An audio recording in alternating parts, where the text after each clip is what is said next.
Halo Sobat Mitra, KBLI atau Klasifikasi Baku Lapangan Usaha Indonesia adalah identitas setiap usaha. Untuk mendapatkan kode yang tepat, kita membutuhkan deskripsi yang jelas dan lengkap dalam mengisi rincian 13A sampai 13F. Mulailah dengan menampilkan sikap ramah dan bangun rasa percaya dengan responden agar dapat nyaman dalam bercerita. Tujuan kita adalah mampu menggali informasi dengan lengkap, agar sistem AI dapat menghasilkan kode KBLI pada rincian 13G dan kategori pada rincian 13H secara otomatis. Jadi, Sobat Mitra, isian Anda adalah kunci dari akurasi data pada Sensus Ekonomi 2026. Pertama-tama, pada kuesioner Sensus Ekonomi 2026, isikan kegiatan utama dan produk utama usaha atau perusahaan pada rincian 13A. Tanyakan kepada responden aktivitas apa yang paling utama dilakukan oleh usaha tersebut. Apakah aktivitas membuat barang, menjual kembali, atau memberikan jasa? Tuliskan aktivitas yang dilakukan oleh usaha dengan sedetail mungkin. Selanjutnya, kita masuk ke rincian 13B1. Pada rincian ini, tanyakan, apakah usaha yang dimiliki responden melakukan pengolahan barang? Jika iya, lanjutkan pertanyaan ke rincian 13B2. Jika jawaban responden adalah tidak, Sobat Mitra langsung lompat ke pertanyaan rincian 13B3. Pada rincian 13B2, tanyakan kepada responden, apakah usaha yang dimiliki responden menyediakan layanan makan minum? Dan apakah makan minum tersebut terdapat kegiatan peracikan, pemanasan ulang, atau pembuatan produk berdasarkan pesanan atau permintaan pelanggan? Jika iya, silakan lanjut ke rincian 13C. Tapi jika jawaban pada rincian 13B2 adalah tidak, maka Sobat Mitra dapat lanjut ke rincian 13D untuk mengisi rincian input barang yang digunakan. Bagaimana jika tadi pada rincian 13B1 jawabannya adalah tidak? Maka selanjutnya pada rincian 13B3, Anda akan bertanya, apakah usahanya adalah jual beli barang? Jika jawaban responden adalah iya, lanjut mengisi lokasi usaha pada rincian 13C. Jika jawaban responden pada rincian 13B3 adalah tidak, maka lanjut ke pertanyaan rincian 13B4. Selanjutnya, pada rincian 13B4, kita akan bertanya mengenai apakah usaha responden tersebut melakukan penjualan jasa? Jika jawabannya adalah tidak, maka periksalah kembali isian, karena pada rincian 13B1 sampai rincian 13B4 tidak boleh semuanya terisi tidak, atau ada isian yang tidak terisi.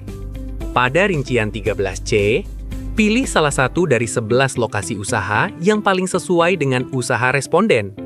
Apakah usahanya menetap di pasar, di pusat perbelanjaan, di ruko, atau bahkan berpindah-pindah?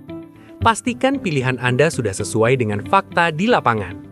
Selanjutnya kita akan memasuki rincian 13D. Tanyakan input atau bahan baku apa saja yang digunakan pada usaha responden. Misalnya seperti untuk usaha furniture, inputnya adalah kayu, paku, dan pelapis kayu. Catat semua bahan baku yang digunakan dengan jelas dan lengkap. Selanjutnya, rincian 13E merupakan kelanjutan dari rincian 13D. Jelaskan bagaimana proses pengolahan dari bahan baku tadi menjadi barang jadi. Apakah dipotong manual, diserut dengan mesin, lalu kemudian dicat semprot? Deskripsikan langkah-langkahnya sesederhana mungkin. Yang terakhir yaitu rincian 13F. Catat produk utama yang dihasilkan oleh usaha responden. Pada usaha furniture, jangan hanya menuliskan meja, tapi tulislah dengan lebih lengkap seperti meja belajar anak dari kayu jati. Informasi yang spesifik akan sangat membantu sistem AI dalam memberikan kode pada rincian 13G dengan benar. Selanjutnya, mari kita simak studi kasus pada masing-masing usaha. Pada usaha pertama ini, kita akan mulai dari bengkel furniture dengan respondennya adalah Pak Budi. Karena Pak Budi mengolah bahan mentah menjadi barang baru, Isikan rincian 13A dengan selengkap-lengkapnya, sebagai berikut.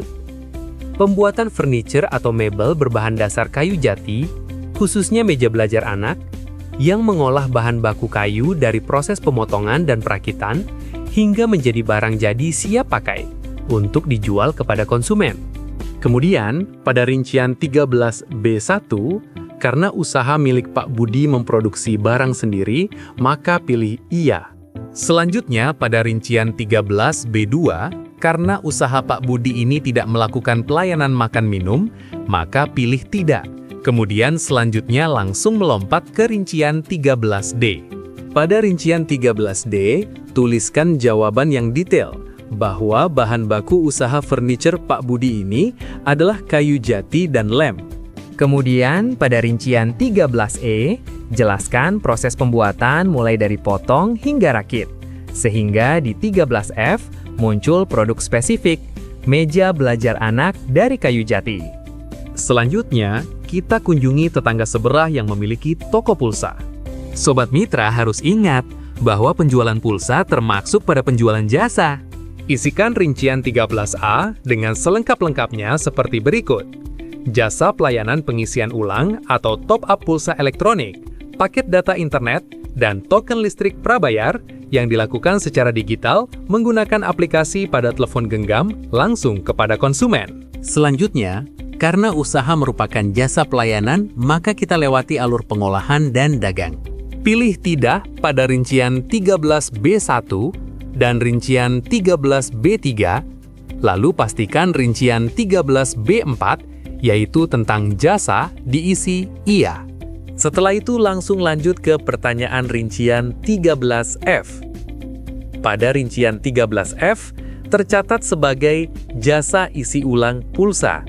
Selanjutnya, kita akan berpindah ke usaha berikutnya, yaitu usaha toko kelontong. Usaha ini adalah usaha murni jual-beli. Sehingga pada rincian 13A, tuliskan selengkap-lengkapnya seperti berikut. Perdagangan eceran berbagai macam barang konsumsi kebutuhan sehari-hari, toko kelontong, yang menjual komoditas seperti sembako, perlengkapan mandi, dan kebutuhan rumah tangga lainnya, di mana aktivitas utamanya adalah membeli barang jadi secara grosir untuk dijual kembali dalam satuan kecil, eceran, langsung kepada konsumen akhir tanpa melakukan perubahan bentuk pada barang tersebut. Lalu pada rincian 13.1b, pilih tidak. Namun pada rincian 13B3 tentang perdagangan, pilih iya. Kemudian, lanjut pada pengisian rincian 13C, yaitu mengenai lokasi usaha. Pilih lokasi usaha sesuai dengan kondisi di lapangan. Selanjutnya kita langsung mengisi rincian 13F, di mana produk utamanya pada rincian 13F adalah barang kebutuhan sehari-hari atau sembako. Terakhir, kita akan menuju usaha warung makan Padang. Pada usaha ini, alurnya akan sedikit berbeda. Pada rincian 13A, isikan selengkap-lengkapnya, usaha jasa penyediaan makanan matang siap santap, warung makan Padang, yang mengolah bahan pangan mentah melalui proses memasak dengan bumbu rempah khusus untuk disajikan kepada konsumen di tempat usaha maupun dibawa pulang. Lalu, karena pada usaha ini ada proses memasak, maka pada rincian 13B1 pilih iya. Dan karena produknya makanan, maka pada rincian 13B2 juga isikan iya.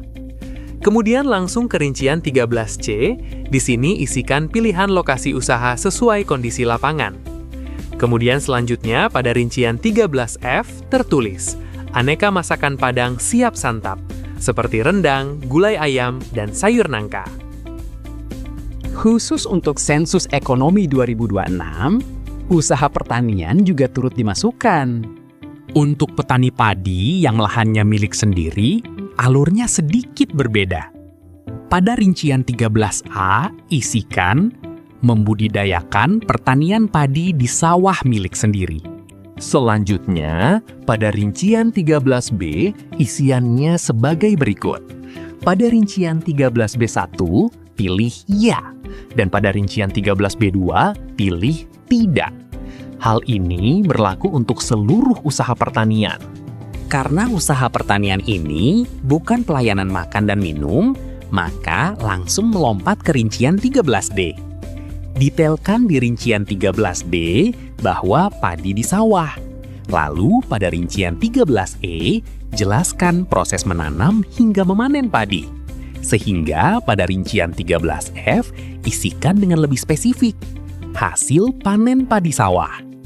Lalu akan muncul pada rincian 13G kode 01121 dan pada rincian 13H akan muncul kode A. Jika responden kita adalah seseorang yang membuka jasa panen padi, maka alurnya akan berbeda lagi. Pada rincian 13A, isikan jasa pertanian panen padi di sawah milik orang lain. Kemudian, pilih tidak pada rincian 13B1, 13B2, dan 13B3. Lalu, pastikan rincian 13B4 pada kotak jasa diisi iya. Setelah itu, langsung lanjut ke rincian 13F. Pada rincian 13F, tuliskan selengkap-lengkapnya. Jasa pertanian, panen padi sawah, milik orang lain. Lalu, selanjutnya, pada rincian 13G akan muncul kode 01613 dan pada rincian 13H akan muncul kode A. Sobat Mitra, jangan lupa untuk menggunakan teknik tanya lebih detail kepada responden. Jika responden hanya menjawab, "Saya hanya membuat baju," tanyakan lebih dalam, seperti bahannya terbuat dari kain apa saja, atau tanyakan cara membuatnya apakah dijahit sendiri atau maklon ke orang lain. Hal ini akan membantu Anda dalam mengisi kuesioner rincian 13A sampai 13F dengan akurat. Sebelum melanjutkan ke rincian selanjutnya, lakukan konfirmasi kembali atau cek ulang. Bacakan kembali seluruh jawaban responden dan pastikan bahwa usaha yang dimiliki oleh responden sudah sesuai dengan jawaban yang ada di kuesioner. Jika responden mengangguk setuju, berarti isian Anda sudah mantap. Ingat ya, tugas utama Sobat Mitra bukan menghafal kode angka, melainkan menuliskan deskripsi yang lengkap dan detail dari rincian 13A sampai rincian 13F. Deskripsi yang lengkap dan akurat inilah yang akan memudahkan sistem komputer atau sistem AI dalam memberikan kode KBLI yang benar secara otomatis pada rincian 13G. Selamat bertugas Sobat Mitra, sampai jumpa di video pembelajaran selanjutnya.